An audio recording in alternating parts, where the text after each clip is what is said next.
Halo anak-anak dan remaja misioner yang dikasihi Tuhan.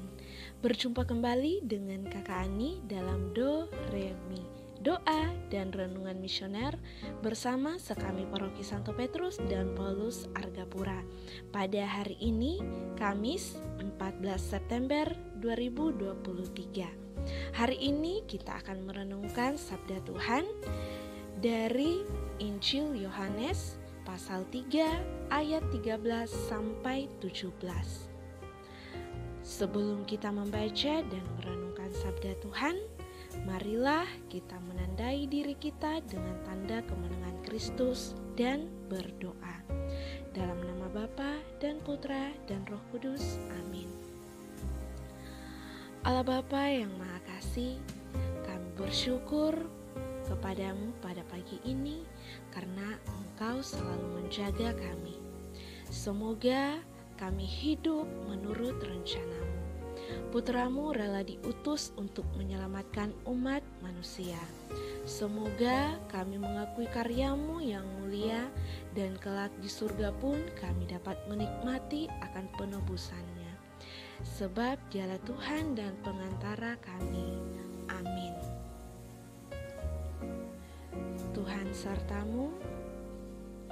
Inilah Injil Yesus Kristus menurut Yohanes. Dimuliakanlah Tuhan. Dalam percakapannya dengan Nikodemus, Yesus berkata, "Tidak ada seorang pun yang telah naik ke surga selain Dia yang telah turun dari surga, yaitu Anak Manusia. Dan sama seperti Musa meninggikan ular di padang gurun, demikian juga Anak Manusia harus ditinggikan, supaya setiap orang yang percaya kepadanya beroleh hidup yang kekal. Karena begitu besar kasih Allah akan dunia ini, sehingga Ia telah mengaruniakan Anaknya yang tunggal, supaya setiap orang yang percaya kepadanya tidak binasa, melainkan beroleh hidup yang kekal. Sebab Allah mengutus Anaknya ke dalam dunia, bukan untuk menghakimi dunia, melainkan untuk menyelamatkannya." Demikianlah sabda Tuhan. Terpujilah Kristus. Adik-adik dan remaja misioner yang dikasihi Tuhan, dalam hidup kita penuh dengan simbol-simbol yang memiliki arti dan makna tersendiri. Simbol-simbol itu dapat kita jumpai di dalam lingkungan sekitar kita. Sebagai contohnya, simbol salib. Salib merupakan simbol sebagai seorang pengikut Kristus. Artinya, salib memiliki makna dan identitas yang cukup besar dalam penghayatan iman bagi para pengikut Kristus. Salib adalah identitas atau jati diri sebagai seorang Kristiani yang menaruh seluruh harapan dan cintanya kepada Tuhan Yesus, yang adalah seorang juru selamat.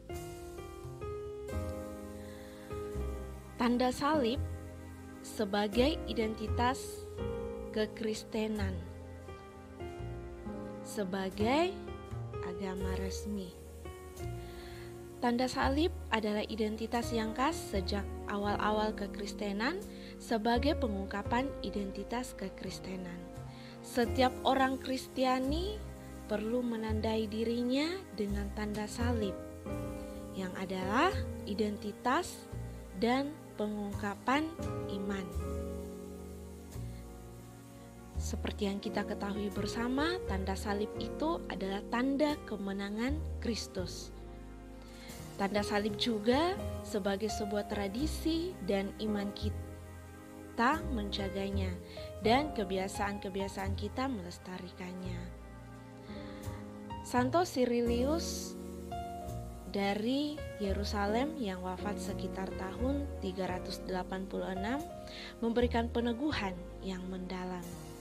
Ia mengatakan, kiranya kita dengan berani membuat meterai tanda salib itu di tubuh kita sebagai ungkapan iman kita.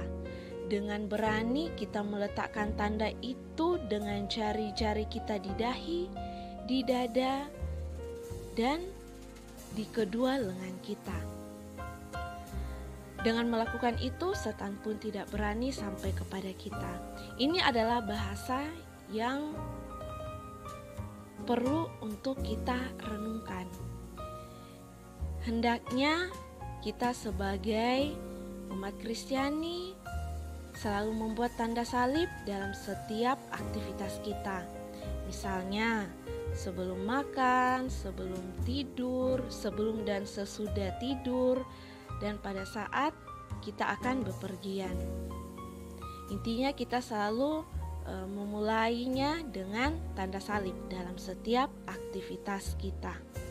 Hari ini kita merayakan pesta salib suci atau yang sekarang disebut pesta pemuliaan salib suci. Marilah kita senantiasa mengekspresikan iman dengan membuat tanda salib sebagai jati diri kita sebagai seorang pengikut Kristus, sebagai seorang Kristiani. Kiranya tanda yang setiap hari kita lakukan ini tidak sekedar rutinitas belaka, melainkan sungguh kita hayati sebagai bentuk iman kita kepada Kristus. Semoga demikian. Marilah kita berdoa. Tuhan Yesus, Engkau diutus Bapa menjadi berkat bagi dunia, menjadi selamat bagi manusia.